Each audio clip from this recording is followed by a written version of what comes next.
My wife hated horses. Not because she feared them, because she feared where they carried men. Whenever I left home, she touched the horse before she touched me, as if the animal was stealing me from her. Perhaps it was. The last morning I saw her, she placed a hand on my cheek.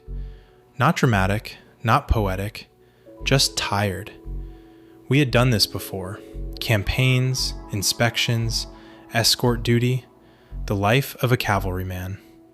She smiled and said, "Try not to be a hero." I promised. Every husband promises. Almost none succeed. You Greeks tell stories about Persia as if it were one place. It wasn't. It was a world. When I rode east, I met Medes. South, Babylonians.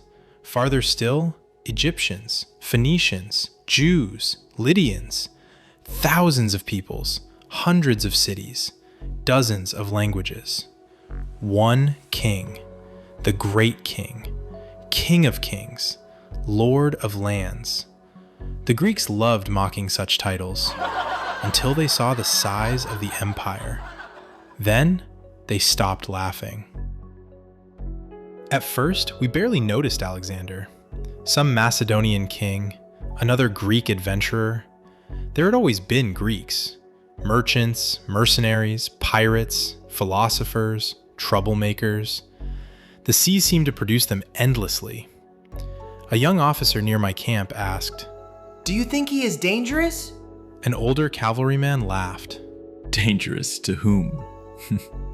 Look at the map. That ended the discussion. Or so we thought. The satraps gathered us at a river called Granicus. Not large, not famous, just a river. One of thousands. The sort of place nobody remembers until history arrives. Our commanders believed the river favored us. We held the high bank. We had cavalry, numbers, position, confidence. The Macedonians would need to cross under attack. A difficult thing, a foolish thing, perhaps an impossible thing.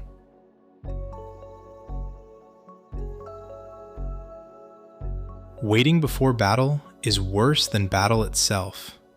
In battle, at least something happens. Before battle, you think.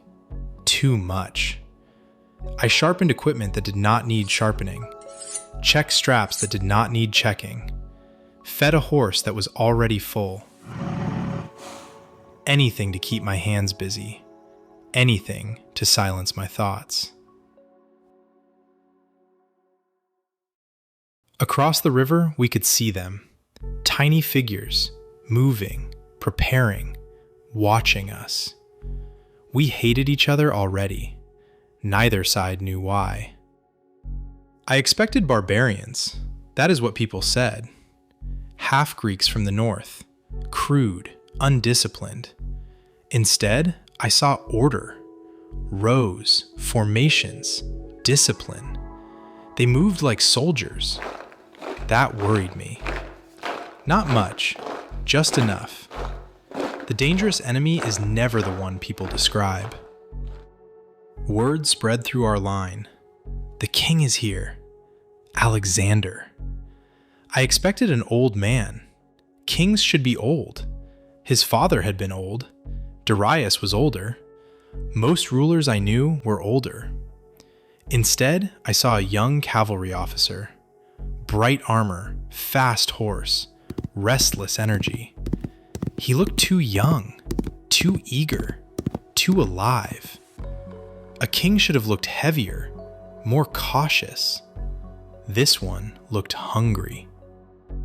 Then something happened that surprised everyone. He attacked immediately. No waiting, no delay, no hesitation. The river was in front of him. We held the bank. Every advantage belonged to us, and he attacked anyway. A Persian noble beside me laughed. He is trying to win glory. A few moments later, nobody was laughing. The river became chaos. Mud, Water, blood, screaming horses, broken spears. You could barely tell friend from enemy. The noise was unbelievable. Not heroic, not inspiring, just noise. Men imagine battles are grand speeches and shining armor. Mostly, they are confusion and fear. Lots of fear.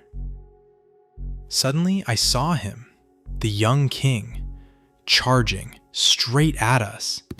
Not directing, not observing, leading. Like a fool. Or a hero. Sometimes those are the same thing. He crashed into the fighting. Persian nobles rushed him. One, then another, then another. Everyone understood. Kill the king. End the invasion. End the war. End history before it begins.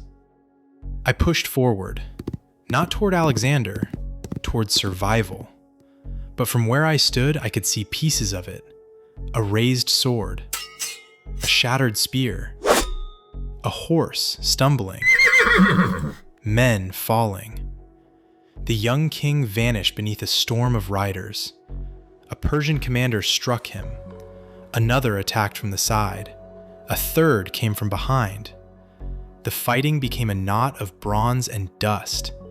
Impossible to understand. Impossible to follow. For one heartbeat, just one, the young king's helmet became visible. Then it disappeared. Gone. Swallowed by men and horses.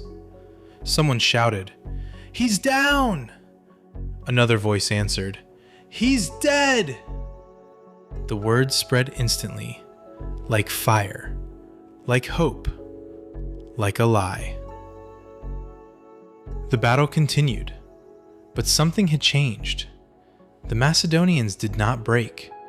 They did not flee. They kept advancing. Slowly, relentlessly, like a door closing. And for the first time that day, I felt fear. Real fear. Because armies whose king has died should fall apart. These men weren't falling apart. By late afternoon, the field belonged to them.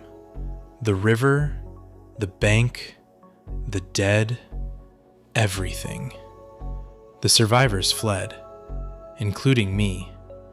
No speeches, no heroics, just survival.